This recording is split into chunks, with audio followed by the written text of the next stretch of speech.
Hi, it's Zach from Meridian Media. I'm here at Santa Clara Farms to shoot a wedding today. And we are going to be utilizing a drone to shoot some extra footage for a wedding highlight video.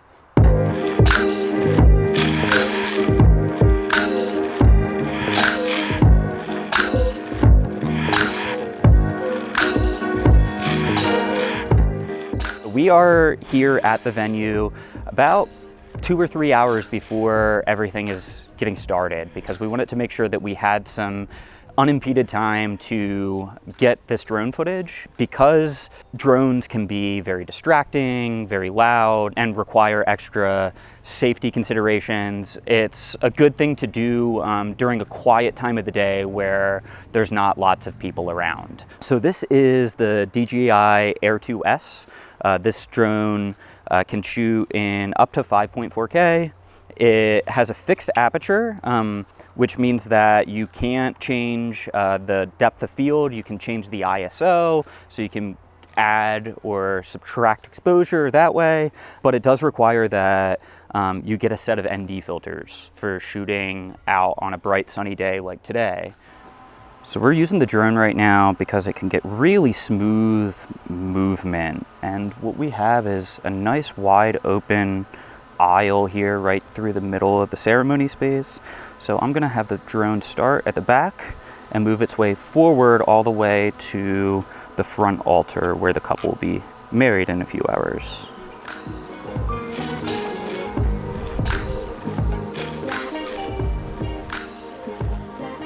Just slowly moving forward, and as I get closer to the altar, I'm also going to lower because we're on a bit of a hill here.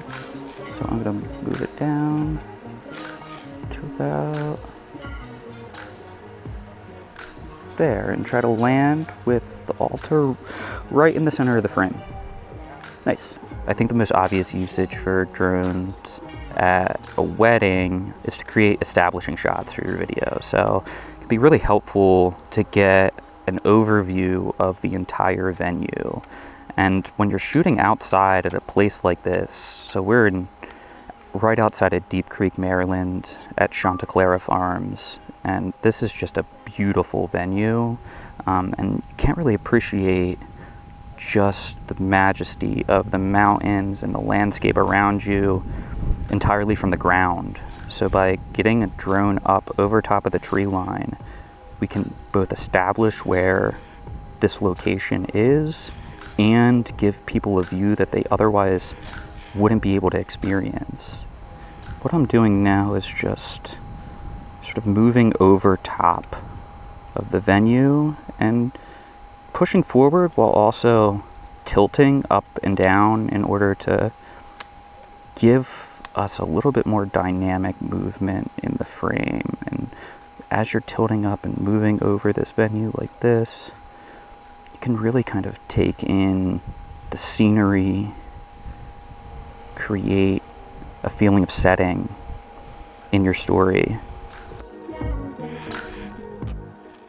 Right now I'm using the DJI Smart Remote, which I would highly recommend. The last drone that I was utilizing, I had to use my phone in order to control it, which could get really tedious because you might be getting notifications on your phone while you're trying to shoot, and it can be distracting. And phones are also, it's a smaller display usually, it's not as bright. This is a high bright screen. You can see how focused I am looking at the remote.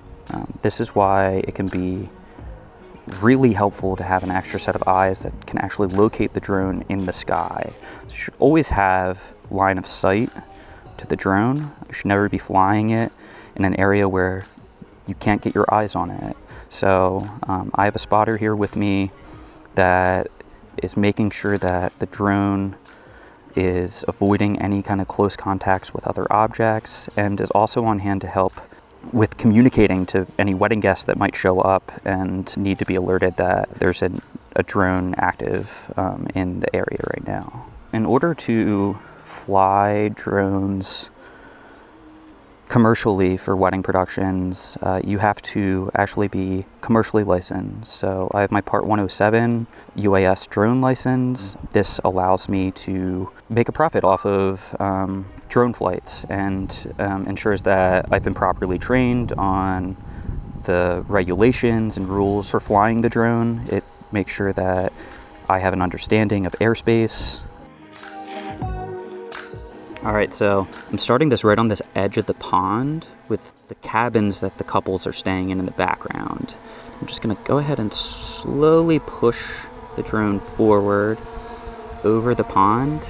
We'll get some ripples off of the air being blown around from the propellers, but it actually looks pretty cool. And we kind of get this mirrored frame look as we're moving in. So if we keep this nice and low against the water like this, then we can really just kind of make it split so that the bottom of the frame is moving in the reflection. The top of the frame is nice and smooth. And we're just gonna go right all the way in here against these chairs. And we're gonna try maybe later in the day if we can pull the couple aside. I want to get this shot again with them sitting in these chairs and maybe different lighting conditions. I think that would be a really nice touch, but I love this movement, so I'm glad that we at least made sure that we got this safety shot now while we had the time to do so.